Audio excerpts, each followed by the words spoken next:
দিল্লি এবার কার? হরিয়ানা মহারাষ্ট্রের পর কি রাজধানী ও বিজেপির দখলে, নাকি ফের দেখা যাবে কেজরিওয়ালের কেরামতি? গত দুবার শূন্য পাওয়া কংগ্রেস কি খাতা খুলতে পারবে? তার আভাস পেতে বুধবার ভোট শেষের পর বুথ ফেরত সমীক্ষা চালিয়েছে একাধিক সংস্থা। দেখা যাক কোন সংস্থার সমীক্ষায় কি উঠে এলো। দিল্লিতে মোট বিধানসভা আসন ৭০টি।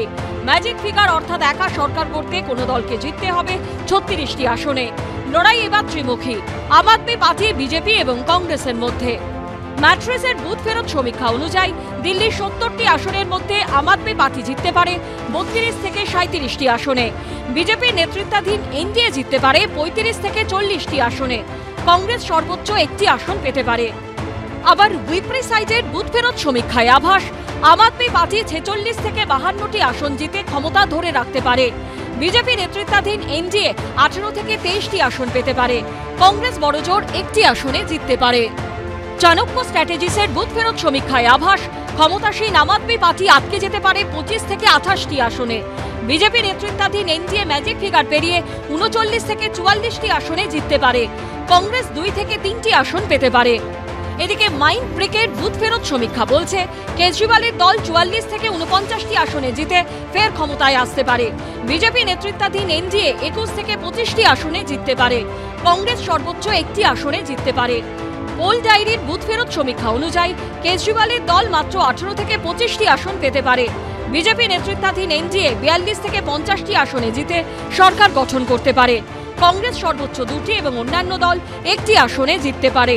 পিপলস ইনসাইটের বুথ ফেরত সমীক্ষায় আভাস, ক্ষমতাসীন আম আদমি পার্টি এবার ২৫ থেকে ২৯টি আসন পেতে পারে। বিজেপি নেতৃত্বাধীন এনডিএ ম্যাজিক ফিগার পেরিয়ে ৪০ থেকে ৪৪টি আসনে জিততে পারে। কংগ্রেস সর্বোচ্চ একটি আসন পেতে পারে। জেভিসির বুথ ফেরত সমীক্ষায় আভাস, আম আদমি পার্টি ২২ থেকে ৩১টি আসন পেয়ে ম্যাজিক ফিগারের আগেই আটকে যেতে পারে। বিজেপি নেতৃত্বাধীন এনডিএ ৩৯ থেকে ৪৫টি আসনে জিতে সরকার গঠন করতে পারে। কংগ্রেস বড়জোর ২টি এবং অন্যান্য দল সর্বোচ্চ একটি আসন পেতে পারে।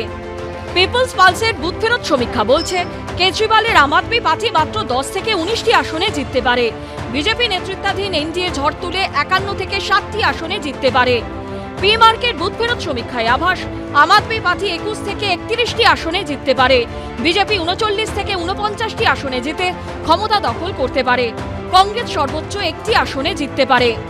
এসএস গ্রুপের সমীক্ষা অনুযায়ী আম আদমি পার্টি ২৭ থেকে ৩০টি আসন পেতে পারে। বিজেপি নেতৃত্বাধীন এনডিএ ৩৮ থেকে ৪১টি আসনে জিততে পারে। কংগ্রেস ১ থেকে ৩টি আর অন্যান্য দল সর্বোচ্চ একটি আসন পেতে পারে। ডিভি রিসার্চের বুথ ফেরত সমীক্ষায় আভাস, আম আদমি পার্টি ২৬ থেকে ৩৪টি আসনে জিততে পারে। বিজেপি নেতৃত্বাধীন এনডিএ পেতে পারে ৩৬ থেকে ৪৪টি আসন। অর্থাৎ সবচেয়ে বড় প্রশ্ন হলো, দিল্লির বুকে কি এবার বড়সড় চমক দেখা যেতে পারে? গত দুটি বিধানসভা নির্বাচনে আম আদমি পার্টির ঝাড়ু ঝড়ে কার্যত নিশ্চিহ্ন হয়ে গেছিল যে বিজেপি, তারাই কি এবার মোদি শাহের স্বপ্ন পূরণ করে ক্ষমতা দখল করতে পারে? অরবিন্দ কেজরিওয়ালের নির্বাচনী পরীক্ষাগার দিল্লি কি এবার তাকে শূন্য হাতে ফেরাবে? কংগ্রেস কি পারবে শূন্য হয়ে যাওয়া দিল্লিতে খাতা খুলতে? ভোট কাটাকাটি শেষ অব্দি নির্ণায়ক হয়ে উঠবে না তো? এইসব প্রশ্নের উত্তর পাওয়া যাবে শনিবার, দিল্লির ফল ঘোষণার দিন।